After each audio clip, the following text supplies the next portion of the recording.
Welcome back to the show, ladies and gentlemen. I'm Jack Petrucci with ETV News' One-on-One. This week, I'm joined by one of our two producers on this very show, Tyler Madden. Tyler, thanks for the time. Jack, good to be with you. So, gotta tell me how it all started. How did you first get involved with television production? Started back my sophomore year of high school. I took a sports broadcasting class, actually, and then my teacher at the time, Mr. Larson, said, maybe you should try to take this broadcast journalism class. And it turned out to be a class where each week, or every 2 weeks, we would go out, we would make different stories and just tell the different stories of the people that were in Manchester. And so got that opportunity. Then my teacher that taught that class graduated here from Eastern and told me that Eastern had a program kind of like what we did. And so he was talking to me about it, and we ended up coming here, and then now we're here talking to you.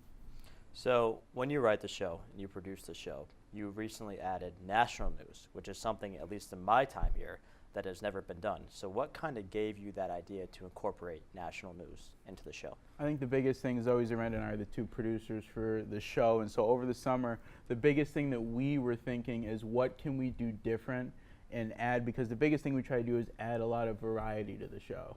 And so we include many different segments. We have the local news, we have this segment here, the sports, then we decided that we would add the national news. It adds more variety, that 30-minute show that we try to put out each week. And what we try to do as producers, I think our biggest job is we try to put ourselves in the shoes of our viewers, and we try to think what would they want to see, and that's what we try to bring them each week, and we thought national news would be another interesting part to add to that. So, with that being said, when you're writing the script, how do you kind of balance how much national news, how much local news, how much Eastern Connecticut state news? How do you kind of balance all that in when you produce the show? I think the biggest thing is kind of taking it, every show is different. And so the show goes live on Thursdays. And so what we usually do is on Tuesdays, it's basically kind of like a 24/7 job. We're always kind of paying attention to see what's going on the weekends or different times.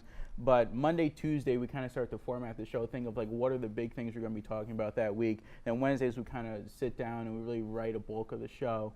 And because you can't write the news too early because it changes. And so whether there's like sporting events going on or not sporting events, we got to focus on something else. So really we just try to think, again, going back to that main idea of what I think a producer is putting ourselves in the shoes of the audience, so kind of thinking what they want to see, and that's kind of how we come up with that balance each and every week.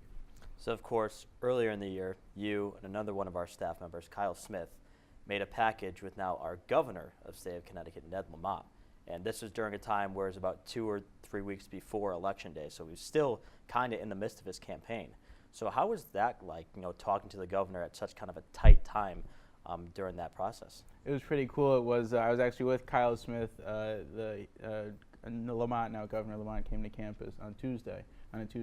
And so Monday I was with him, and I got an email saying Democrats Club was going to host him. And so I said to Kyle, Kyle, what are you doing on Tuesday? And he said, nothing. And I said, no, you're actually going to help me try to interview one of the candidates for governor, Ned Lamont. And so we said, sure, and we emailed the Democrats Club, and we ended up going, and then we just kind of standing around, and then we talked to one of his staffers, and we said, be able to talk to him?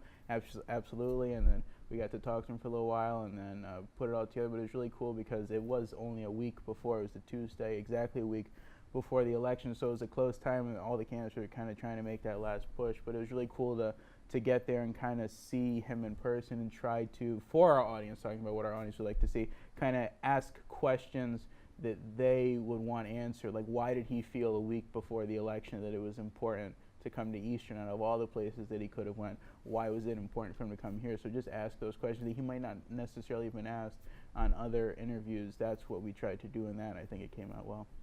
So right now, you're a sophomore here. You got 2 more full years left here. At the end of the day, when it's all said and done, what do you personally hope to get out of ETV News? I think the biggest thing, Jack, is looking at what we can do to improve each and every week. Like we talk now, this is a new segment that we have here, and then we added national news at the beginning of the semester.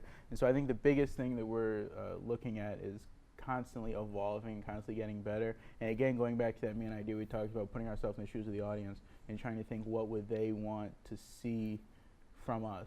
We have a great platform here in this new communications building to be able to tell the stories of all these different people that walk on this campus each and every day. That was one of the old things that I learned early on doing this, is that what we would be able to do is pick somebody out walking down the hallway, and they probably had a cool story that we would be able to tell. I think the biggest thing we're trying to do is always evolving, keep improving, but at the end of the day, keep on trying to tell those stories that people want to hear. Once again, one of our 2 producers here on this very show, Tyler Madden. Tyler, thank you so much for the Thanks, time. Jack. We're going to take a quick commercial break, but we'll be right back after these short messages.